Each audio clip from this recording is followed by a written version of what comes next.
Nah, ini yang terjadi. Setelah dibelah, kumpulan kayu-kayu itu barulah bisa lewat.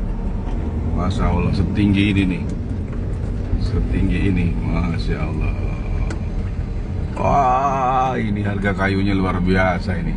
Biaya pengambilan kayu dan penjualan kayunya lebih bagus, lebih banyak penjualan kayunya. Masya Allah. Masya Allah.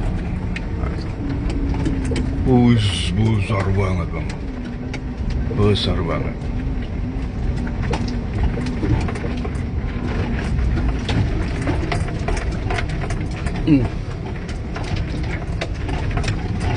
Luar biasa.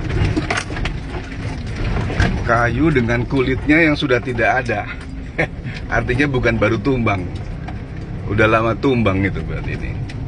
Masya Allah. Oh.